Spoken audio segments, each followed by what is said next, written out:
Yes, we saw Raila Odinga crying when he was talking to the ODM members who converged in Mombasa. Remember, during the weekend, ODM Onchos met in Mombasa to strategize again so that they can play their role in the politics of our nation. Raila Odinga is the most conflicted person right now. He wants to be in government and wants to enjoy privileges of the opposition. And during the presentation, he cried crocodile tears because Raila Odinga is one of the best politicians. He knows how to cry, he knows how to laugh when necessary. It's the reason as to why even during the presidential debate of 2017, I think, when he was versing Uhuru Kenyatta, during the debate, he played on the emotions of Kenyans. Remember, he has a defect in his eye. His eyes flows tears every time he speaks.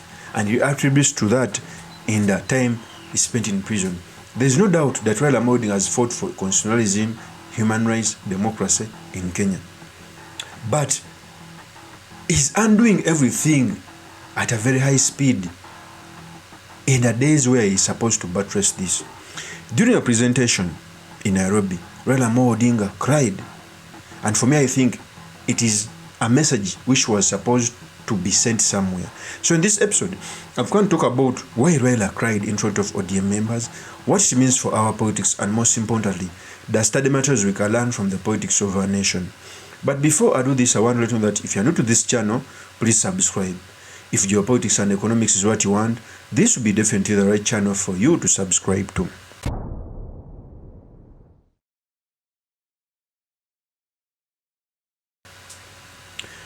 So we all know that ODM is in government. There are very many ODM people who are given cabinet slots. In fact, there are 4. Opposition shared the government even more than some people who supported this regime. And there has always been a saying that Raila is in bed with government.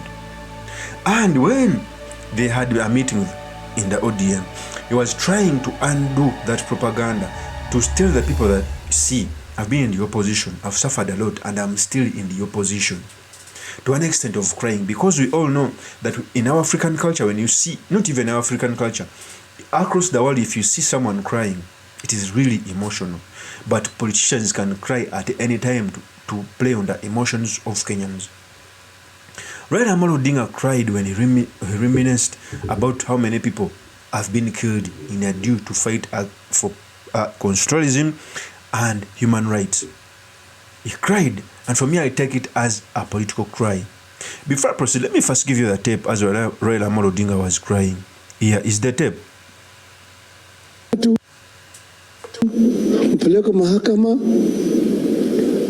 pale wakitoka mahakama wamechapatiwa hukumu ya kifo. Wanakuja wanapiga mimi kwa heri. Lakini hayo mimi naenda salimu watu wangu. Silimu wa Kenya, mimi nakufa, lakini mimi nakufa kwa niaba ya Wakenya.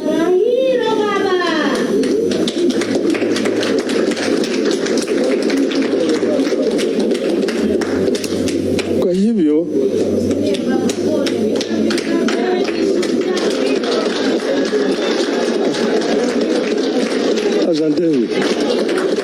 asanteni. Poleni sana. Nakuwa na uchungu ukikumbuka mtu tulikuwa pamoja anakuambia kwamba mimi sitakuona tena. Anatoka pale, anapeleka kule, ananyongwa.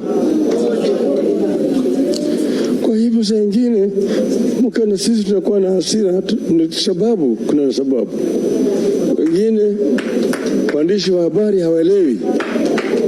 Wanawake wao hawajaona mambo kama yale. Lakini hii harakati ya ukombozi imetoka mbali. Wengine ambao wamechangia hakuweza kuja kuona pale tumefika. Hii katiba mpya haikuja kwa urahisi. Katiba ambayo mnaona hii imechukua muda. Watu wamekufa ikoleta hii katiba. That is Raila Odinga addressing the ODM delegation, telling them that he fought for the 2010 constitution. And it is right. He was among the people who were on the forefront to fight for this constitution. But the crying is a strategy of trying to wake up the ODM members who thought they are in government, who are abandoning their duty, but also to appeal to the public to show them that, look, I'm still in the opposition. So it was a cry, a political cry, which Raila Odinga is yielding on to get what he wants. Let's continue. Tulipokuwa kule Bomas wa Kenya, tulikuwa na mwenyekiti alikuwa anaitwa ODM. Yeye alikuwa anasimamia kamati ya ugatuzi, kamati ya katiba ya ugatuzi. ODM walituma majambazi kwake mchana kule Ngong Road kwa ndani ya nyumba yake, wakaingia wakampata yeye na watoto pale, watoto wakampiga risasi wakamuua. Wale walioua bado wako mpaka leo. So that is Raila Odinga. I thank Kenyans.co.ke for this video. I don't take it for granted. So you clearly see that Raila Odinga is appealing to the emotions of Kenyan. Okay? To show them that he's still in the opposition, to show them that he has fought hard for this country.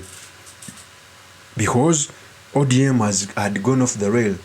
I keep on telling Kenyans that whenever the opposition is conflicted, the opposition which has a duty to check government is conflicted, Kenyans are the biggest losers. And the opposition, I mean that in administration post, because Parliament funds the leader of opposition, funds the opposition in very many capacities, even in their work. So if it is conjoined with government, then that is not good news. It's the reason as to why everything is going to pass in Parliament as desired, because a credible opposition is conflicted. Their leader is supporting government. Okay? The opposition outside may not have a lot of effect in the way how things are done. Is the reason as to why when the vacuum arose, the Gen Z occupied it by going on the streets, because Raila was conflicted. That is the truth. Okay? So, this thing cannot be taken easily. In fact, Kenyans must cry for themselves. Of course, that's my opinion. Do make comments by commenting about this. Thank you very much for listening in.